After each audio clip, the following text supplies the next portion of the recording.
TikTok has been in the news again lately, though you may have missed it because of other stories dominating the news cycle. A lot of the recent buzz about TikTok has to do with the ban in the US, a controversial move that had a lot of its supporters backpedaling as soon as it was passed by Congress. I want to talk about why this ban is a bad idea, but also why TikTok really shouldn't exist, and how those two opinions are less paradoxical than they would seem. The truth is that TikTok has a problem, but it's not the one that most people tend to focus on. Let's talk about the ban first. One of the big developments with TikTok that happened recently was that the United States government yet again delayed its ban on the platform. To briefly summarize the history of this law, the US Congress passed a ban on TikTok back in April 2024 with significant bipartisan support that would banish TikTok unless it was sold to a US buyer by January 2025. Since January 2025, the current presidential administration has delayed enforcement of the ban not once, not twice, but 3 whole times, with the latest 90-day delay set to expire in mid-September. Another recent headline was that in an apparent move to comply with that ban, TikTok is reportedly creating a US version of the app that could lose a lot of TikTok standard features, such as access to content created by users outside of the United States. The internal deadline for the completion of this app is in September, which is mighty convenient given the September expiration date of the current delay on ban enforcement. Current plans are to remove the standard version of the app from US app stores the same day that the US version of the app launches, though US users will still be able to access the standard version until March of next year. The US government wants TikTok and its parent company ByteDance to sell the US version to a domestic buyer, though the Chinese government has been increasingly resistant to this idea, in large part because of tariff drama between the two countries. The political back and forth on this issue has a lot of people scratching their heads, including me, and I'm not just talking about the 3 delays on the ban enforcement. It seems like both major political parties were having absolute meltdowns about the national security risks posed by the app, and it wasn't that long ago that the current president was pro-ban.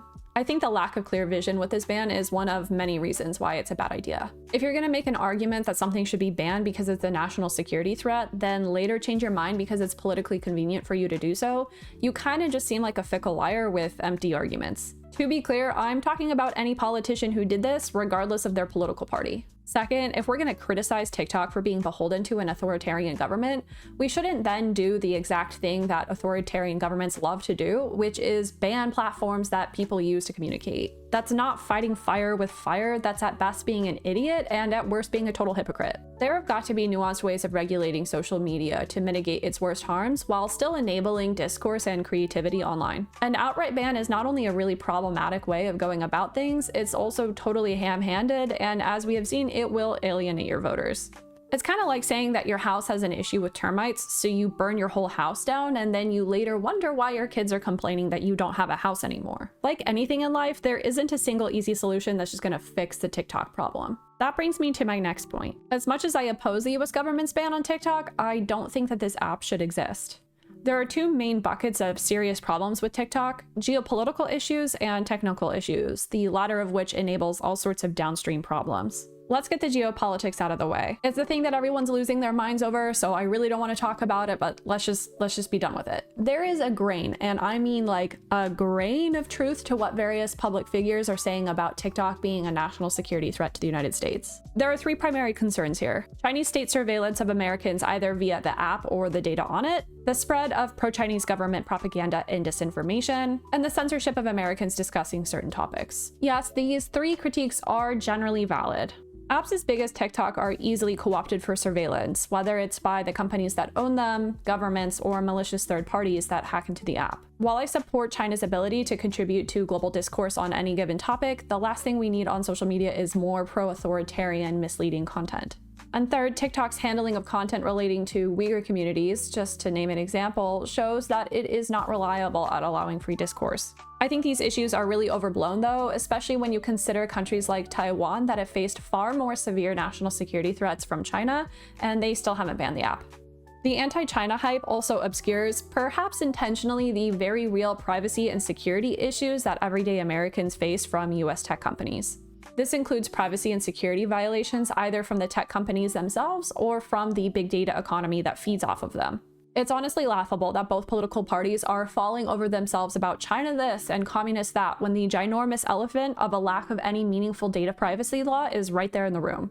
I have no doubt that 100% American Silicon Valley lobbyists are hard at work making sure that this is the case, and let's not forget the defense companies and weapons manufacturers that profit from all of the anti-China hysteria. If politicians really cared about American safety online, data privacy legislation would have passed ages ago. To be clear, I'm not saying that we should ignore the geopolitical risks of TikTok. Should the Chinese government get really aggressive and turn TikTok into some kind of Xi Jinping slopaganda fan club, then that might warrant a ban. I just think that for now, this whole topic kind of misses the forest for the trees when it comes to the very real harms of TikTok. Though not the first short-form content platform to reach some level of success, TikTok threw a wrench into the global social media landscape by hyper-popularizing bite-sized videos. Much of TikTok's success is owed to its technical qualities, though it's those same qualities that I think pose such a big threat to both public health and social cohesion. The most obvious of these technical qualities is the triple threat of a highly capable recommendation algorithm, endless scroll, and the snappy nature of short-form content itself. Endless scroll social media and short-form content are super addictive as they are literally engineered to keep you stuck on them, something that I've talked about on this channel before. As if that wasn't bad enough, the recommendation algorithm is really good at feeding you videos that you will like and have a hard time turning away from. This generally means one of two things. You keep seeing the sorts of videos that you always watch that reinforce your worldview, which, congratulations, you're stuck in an addictive media bubble. Or the algorithm sends you down dangerous rabbit holes filled with snake oil health influencers, rage bait deepfakes, and other dubious, though admittedly entertaining content. Plenty of really harmful content goes unmoderated on TikTok, and because of the rapid pace of the platform and the recommendation algorithm, an insidious video might rack up millions of views before it gets taken down, if it gets taken down. Meanwhile, TikTok and all these harmful actors posting these videos profit from your views, clicks, and purchases. Oh, and TikTok is still part of the highly exploitative big data economy, don't forget that. Although these harms aren't unique to TikTok, it does stand out as highly efficient in terms of both keeping people engaged and radicalizing them through the triple algorithm and the scroll short-form content nexus. Other technical issues with TikTok also have to deal with short-form content, but in a different way. In 2025, we are pretty rapidly seeing both the internet and social media together get taken over by AI slop. I worry that short-form content is super prone to being 1, hijacked by AI slop, and 2, people believing it. Long-form videos are more likely to have the kinds of flaws and quality issues in them that make them identifiably AI-produced. Short-form content is often kind of rough and low quality, meaning that a flaw of some kind might not necessarily stand out, and TikToks are so short that people don't spend a long time analyzing them before just scrolling past them. This makes short-form content more prone to political hijacking, such as through political deepfakes, and it also means that the quality apocalypse is coming for TikTok a lot faster than it is coming for other platforms.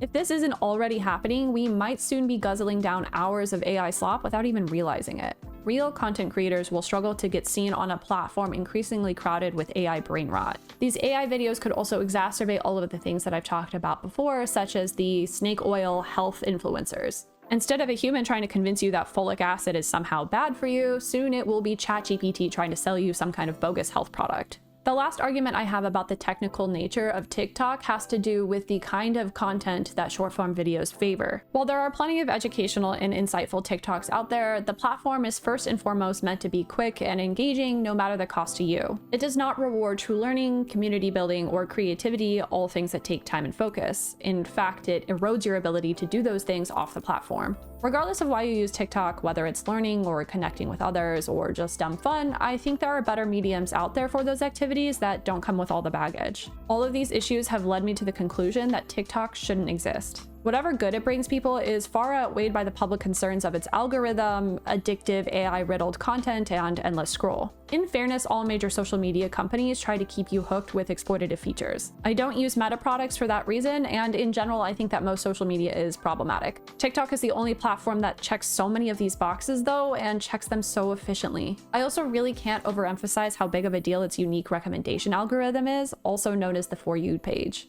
The single biggest reason why TikTok has been so successful globally is its highly powerful recommendation algorithm, and there's a reason why the Chinese government has been fighting so hard to protect it. So how do I balance my opposition to the TikTok ban with my belief that the platform shouldn't exist? First of all, I do think that more regulation from world governments is necessary, and that regulation doesn't have to be a full ban.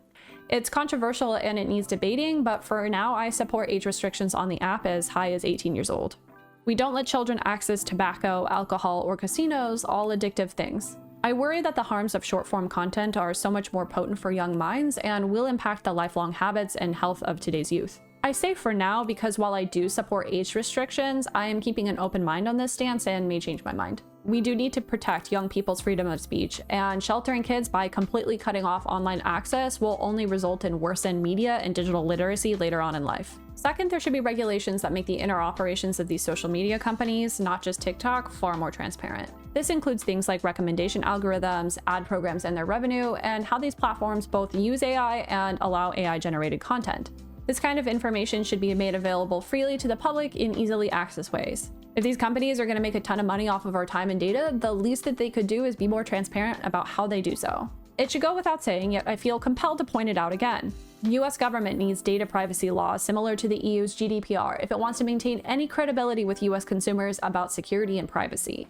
If all of this regulation makes it difficult or even impossible for highly addictive short-form content platforms to function, I won't be sad about that. Lastly, we need to engage in more intentional public discussions about the harms of recommendation algorithms, short-form content, and endless scrolling, and not just for children. Adults are a huge part of the problem, and I would actually argue the bigger part. Too much of the conversation also focuses on polarizing, hyper-focused topics such as China or sexual content. TikTok will keep hurting people if we don't shift our focus to the more sophisticated technical aspects of the platform though, not just the kinds of content we don't like. I would welcome educational programs from public health advocacy groups and governments on this issue, like how we had back in the day with seatbelts and smoking. To the extent that Americans across the political spectrum are distrustful with the federal government getting involved, maybe there's space for state and local governments to get involved, as local governance tends to be better liked and trusted. There's fortunately a growing movement headed in this direction, and I'm curious, maybe even cautiously optimistic, to see where it goes. My hope is that if we advocate for the kinds of regulation I talk about here and get more involved in intentional public discussion, people will start using TikTok less, maybe even a lot less. But if we didn't need a ban because people saw the ugliness of exploitative social media for what it is, that would be so much better than letting tech companies experiment on us by leaving them almost completely unregulated, than slapping an autocratic ban on them for misguided political reasons. Let me know if you have ideas of your own on how to make the internet a better place, and thank you so much for watching. Don't forget to like and subscribe.